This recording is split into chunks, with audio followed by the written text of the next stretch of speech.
Bonsoir à tous et bienvenue dans ce journal. Merci de nous rejoindre pour le journal de ce 20 octobre.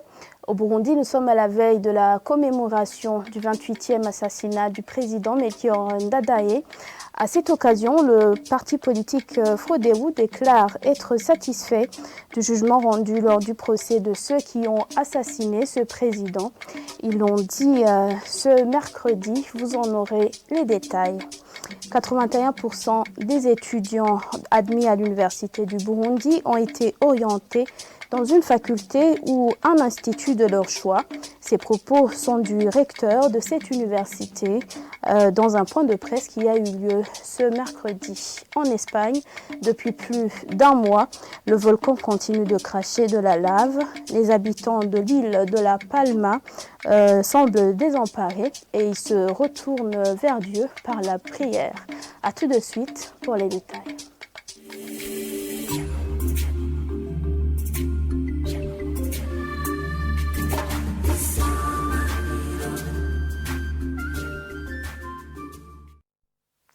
Je vous le disais tout à l'heure, le parti politique Sawanya Frodebu se dit satisfait du jugement rendu lors du procès de ceux qui ont trempé dans l'assassinat du président Melchior Ndadaye. Ces propos arrivent à la veille de la célébration du 28e anniversaire de son assassinat. Dans une interview exclusive accordée à la télévision Isanganiro, Pierre Claver Nahimana demande à l'État d'inclure le résultat de ce procès dans le processus de réconciliation nationale. Suivez le président du parti politique, Sawanya Frodebu. Derrière ce procès, il doit y avoir un processus de réconciliation nationale. On ne peut pas s'en arrêter là-bas. Donc, tout cela, ce sont des choses qui montrent que pour nous, oui, on accepte, on apprécie beaucoup le pas qui a été franchi, mais nous attendons davantage. Dans ce procès, on a vu que la partie civile n'y était pas. Les familles qui ont été sinistrées, les veufs, les veuves, les enfants orphelins, personne n'y était. Le parti Sawanya Frodebu qui a été sinistré n'y était pas comme parti civil. Alors, ce que nous demandons au gouvernement burundais, c'est d'inclure effectivement ce procès et ses résultats dans le cadre du processus de réconciliation nationale. Sinon, ça serait un procès pour rien. Donc, si il ne peut pas aider à la réconciliation nationale, ça serait un procès pour rien. Mais aussi, nous attendons, comme je viens de le dire, que le gouvernement, la justice burundaise aussi, inclut dans ce processus, dans ce procès, la partie civile. Parlons toujours de la commémoration du 28e anniversaire de l'assassinat du président Ndadaye.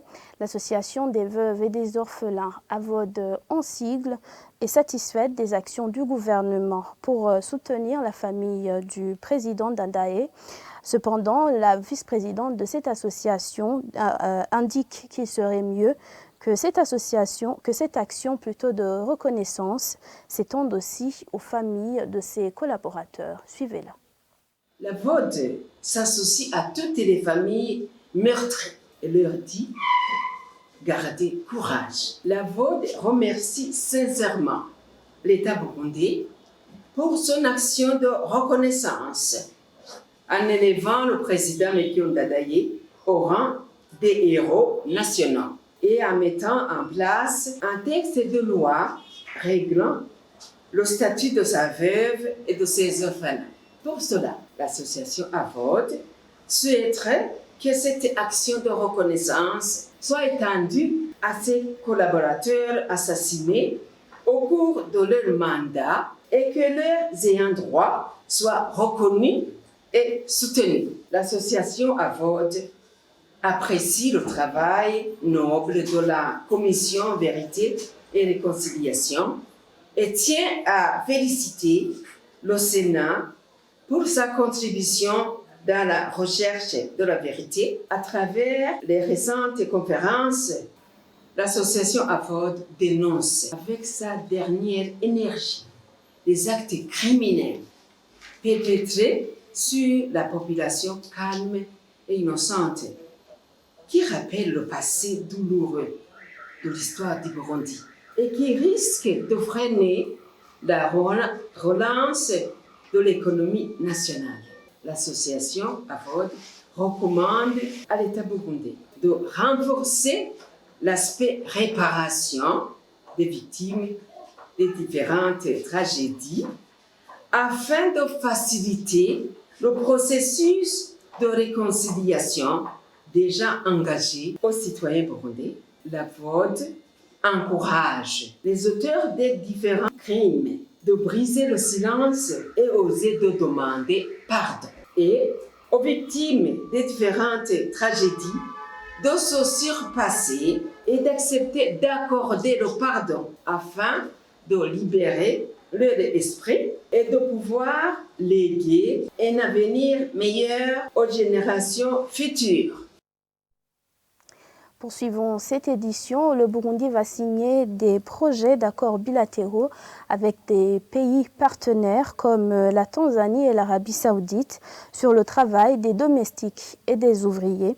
Le ministre en charge des Affaires étrangères, Albert Shingiro, précise que ça sera une plus-value sur le plan légal et social. Dans le contrat, il sera exigé le paiement des salaires sur des comptes bancaires. Il l'a dit lors des réalisations du premier trimestre 2020-2021 du ministère des Affaires étrangères. Je vous propose de le suivre. Les éléments essentiels que je peux retenir dans ces accords, c'est que les travailleurs burundais en quête de l'emploi dans ces pays de destination, cette fois-ci, avant de quitter le Burundi, ils vont être préparés. Nous allons organiser des formations avec des agents spécialisés pour aussi les former non seulement sur le travail qui les attend, mais aussi sur la culture, la situation dans le pays. Donc c'est extrêmement important parce que des fois, quand vous voyez dans un autre pays avec une culture différente, il peut y avoir des chocs de culture. Donc ces travailleurs burundais vont être préparés aussi psychologiquement avant d'aller au travail. Un autre élément important, c'est que les travailleurs burundais vont être protégés sur le plan de la protection des droits humains. Donc un employeur qui sera tenté de violer les droits de ces Burundais aura affaire avec le gouvernement hôte parce que quand on signe un accord, c'est un engagement ferme entre nos deux gouvernements. Et chaque gouvernement, que ce soit le pays d'origine ou le pays de destination, nous avons des engagements à respecter. Troisième élément extrêmement important, vous savez très bien qu'actuellement, il n'y a aucune loi qui oblige l'employeur de payer les travailleurs à travers des banques, à travers les comptes en banque. Donc actuellement, un travailleur peut donner $100 plutôt que $500 comme salaire. Comme ils n'ont pas le droit de réclamer leur salaire au complet, ce sera difficile donc pour ces travailleurs de pouvoir avoir le salaire au complet sans que le gouvernement hôte s'engage effectivement à protéger ces migrants. Désormais donc, les travailleurs migrants auront le droit à un compte bancaire où seront déposés les salaires sur une base mensuelle. Dans le domaine de l'éducation, parmi plus de 4000 étudiants orientés à l'Université du Burundi pour l'année académique 2021-2022, 81% ont été orientés dans une des facultés de leur choix. Affirmation du recteur de cette université lors d'un point de presse ce mercredi. Dr Sanctus Niragira explique que la capacité d'accueil de chaque faculté ou institut et le mérite sont parmi les critères de sélection. Suivez plutôt Dr Sanctus Niragira. Pour l'année académique 2021-2022, cette orientation a été réalisée suivant une nouvelle approche selon laquelle chaque lauréat choisit lui-même sa filière de formation. Les critères suivants ont été retenus tenant compte de la capacité d'accueil des premières années de différentes facultés et instituts, les profils des candidats, les sections de provenance et les quotas exprimés par les facultés et instituts. Au total, 4045 étudiants sont admis à l'Université du Burundi, 2833 ont été orientés dans une des filières de leur choix, ce qui correspond à un pourcentage de 81%. Toutefois, 661 lauréats ont été orientés sans tenir compte de leur choix, soit 19%. Même ces 19% auront une occasion de réclamer pour être réorientés dans les facultés et instituts souhaités. Nous invitons alors ces futurs étudiants à se préparer, car l'année académique 2021-2022 est prévue pour le 25 octobre 2021.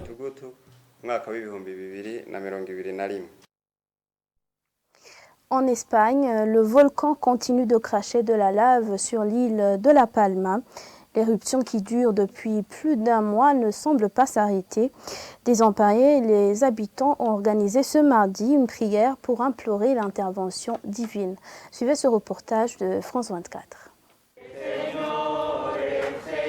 Des chants et des prières pour apaiser la colère du volcan.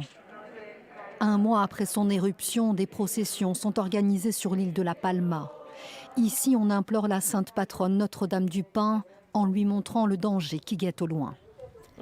C'est notre mère sainte. Nous avons foi en elle et nous sommes venus lui demander pour que tout cela s'arrête le plus vite possible. Des habitants de La Palma impuissants depuis un mois face à la fureur du Cumbre Vieja et à des coulées de lave incessantes.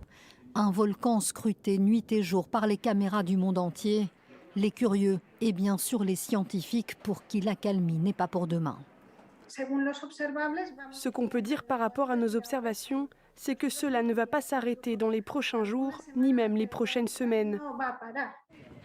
Depuis un mois, plus de 6000 habitants ont dû être évacués. Près de 2000 maisons ont été englouties sous le poids de la lave. D'autres épargnées deviennent inaccessibles. José Francisco, lui, a de la chance de pouvoir revenir 20 jours après être parti. La lave s'est arrêtée à 300 mètres de sa maison, mais il reste pessimiste. Je me sens abattu, déprimé de voir cette situation qui s'abat sur mes enfants et la population. Des évacuations qui se poursuivent à mesure que la lave gagne du terrain. Ailleurs sur l'île, ce couple a laissé derrière lui sa bananeraie pour une vie dans un mobil-home, en attendant de pouvoir revenir à la vie d'avant. En Libye à présent, 10 ans après l'assassinat de Mouammar Kadhafi, les habitants de la région de Bani Walid lui restent fidèles. Ils se disent d'ailleurs être prêts à soutenir son fils si une fois il se présente aux élections prochaines qui sont prévues au mois de décembre. C'est un reportage signé nos confrères de Africa News. Il y a tout juste 10 ans, Mouammar Kadhafi était exécuté. L'ancien dirigeant libyen avait été capturé par des combattants révolutionnaires après avoir été déchu. Depuis la révolution de 2011, la ville de Bani Walid, au nord-ouest du pays, reste fidèle à l'ancien dirigeant. Malgré les stigmates de la guerre, des drapeaux verts de sa Jamaïria ornent l'entrée de la ville et ses habitants cultivent une certaine nostalgie du guide.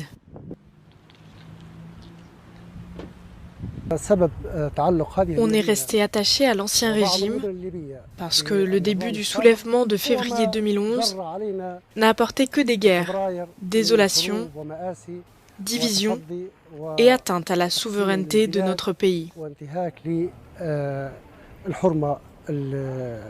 Mouammar Kadhafi est un phénomène universel dont on ne sera plus jamais témoin.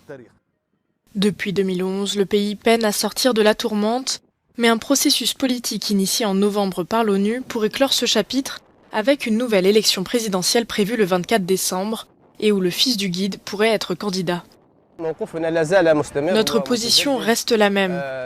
On attend la levée des restrictions politiques et juridiques pesant sur Saïf al-Islam afin de pouvoir le soutenir. Malgré sa condamnation par un tribunal libyen et son mandat d'arrêt de la CPI pour crimes contre l'humanité, le fils de Mouammar Kadhafi est convaincu de pouvoir réunifier le pays. Ainsi prend fin ce journal. Merci de nous avoir choisis. Bonne suite des programmes à la télévision Isanganiro.